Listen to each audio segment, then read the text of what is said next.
أعوذ بالله من الشيطان اللعين الرجيم بسم الله والصلاة والسلام على رسول الله أما بعد السلام عليكم ورحمة الله وبركاته sai dai mu ci gaba da addu'a alhamdulillah yan uwa muna ganin sakamakon addu'o'in da muke yi Allah na amsawa kuma munafukai suna ta jin kunya kamar yadda wannan bidiyon ma za mu maganan wani babban kunya ne da waɗannan munafukan suka ji.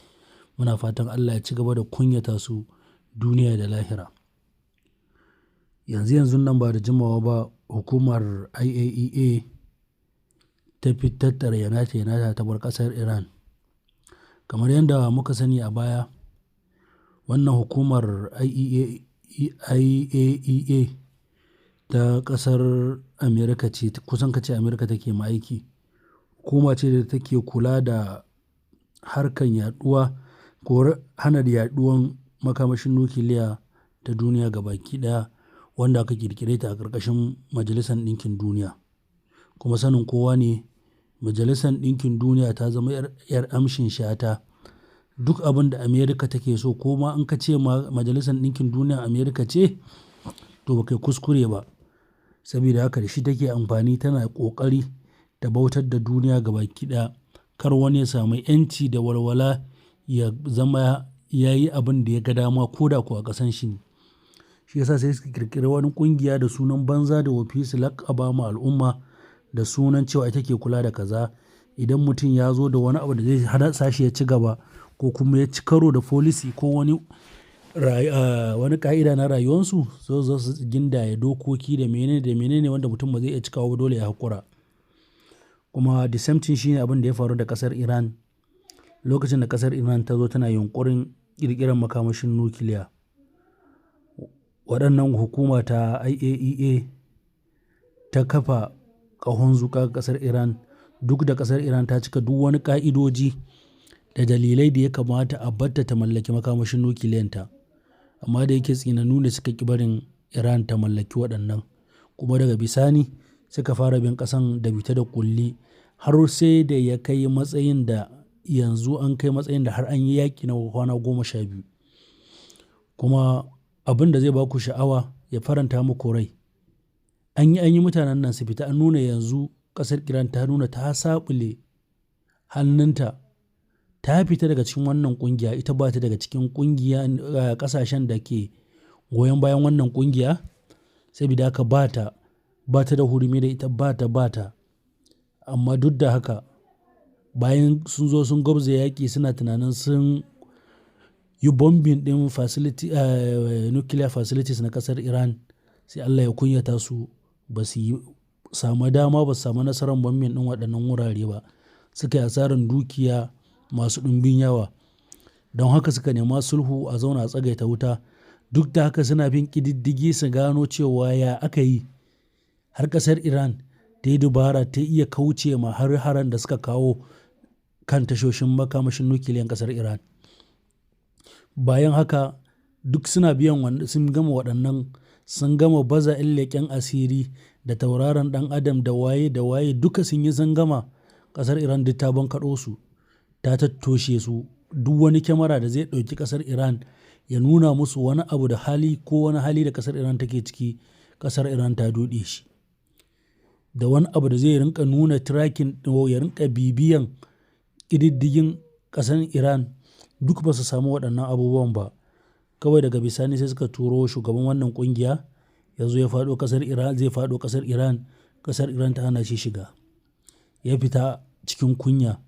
Waɗanda aka fara makamashin nukiliya suna cikin ƙasan ma da menene, to yanzu wannan hukuma gabaki ɗayanta ta tattara komatsanta daga ƙasar Iran, ba ta ba ƙasar Iran.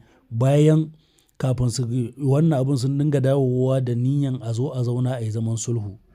Na farko ba za su yadda, in dai ka ji ba Yahudi ya ce maka a sulhu, to ka tabbatar ya ɗanɗana kuɗin shi, ya ga abin da ya gani.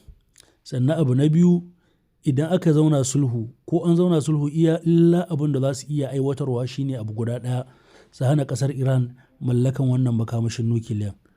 Kuma in dai shine sulhun, ƙasar Iran ba za ta yadda ba.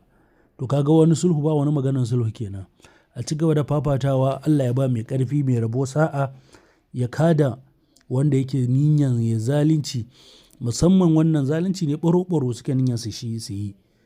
Kuma Allah ya kunyata su duk da zaluncin da suka yi na kashe manya-manyan sojojin ƙasar Iran, suna tunanin sun datsa kan nukiliyan ƙasar Iran kenan, saboda asalin manya-manyan sojawa injiniyoyi da suke irin waɗannan abun haka suka dinga bin tracking, suna tracking ɗinsu suna bombin nasu. Wanda ya sa ƙasar Iran ta fito da wani sabon dabara ta doɗe wannan GPS na ƙasar Amerika wanda zai iya zuwa ya tracking location a ƙasar Iran. Suka gayyato Badu na ƙasar China, yanzu da shi suke amfani a ƙasan. Duk wani abu da za su yi tracking na location da meye to ba GPS suke amfani da shi ba. Wannan ba ƙaramin nasara ƙasar Iran ta samu na koran waɗannan maƙiyan ba, don sun kirfa duk yanda za su yi su samu dama da za su zo su yi leƙe asirin ƙasar Iran su koma da shi, ba su samu ba. To kaga yanzu cikin kunya munafukan sun tattara ya nasu sun bar ƙasa, saboda abin da suke ta tunani duk kuma ba su samu ba. Ƙarshe an basu da jin kunya. Muna roƙon Allah ya ci gaba da kunyata su tun a nan duniya, sannan a lahira ya mana maganin su, ya musu sakamako da kwatankwacin abin da suka aikata. Sannan yan uwa, a irin wannan gaba ba abin da muke bukata zuwa ga sauran yan uwa da ya wuce addu'a. Dole ne mu tashi mu yi addu'a, don waɗannan Yahudawan Allah ya jarabta al'umman duniya da su ne. Fitina ce ga kowa da kowa, in ma kana Kirista, in ma kana Musulmi, in ma kana abin nan, su ba addinin ka ya dame su ba. Su abin da suka sa a gaba duniya, duk abin da zai ci karo da duniyan su kau da shi. Komai ko meye ko waye ko a ina ne, su za su iya faɗa da kowa akan duniya. Iya abin da suka fahimta kenan. Shi ya sa mu Allah madaukakin sarki ya gaya mana a cikin Alkur'ani, ya'lamuna zahiran min alhayatid dunya wa hum anil akhirati hum ghafilun. Su rayuwar duniya kadai suke fahimta, ita kadai suke ganewa, amma a lahira, game da lahira su gafalallu ne, ba su san komai ba game da lahira. Iya duniyan ita ne a faifai, ita ce a gabansu, kuma ita suke nema, ita suke so. Saboda haka duk wani mu'amala da za ka yi, duk wani wanda ka sani yana son duniya, to wallahi ka kiyaye shi. Akan duniya ba abin da ba zai iya yi ba. Wanda muna ganin karnukansu a nan ma, za ka ga mutum ya iya kashe uwan shi ko uban shi saboda ya samu dukiya, ya iya kashe wani, ya ci naman shi ko kuma ya cire wani sassa daga cikin jikinsa ba don komai ba, don ya samu duniya.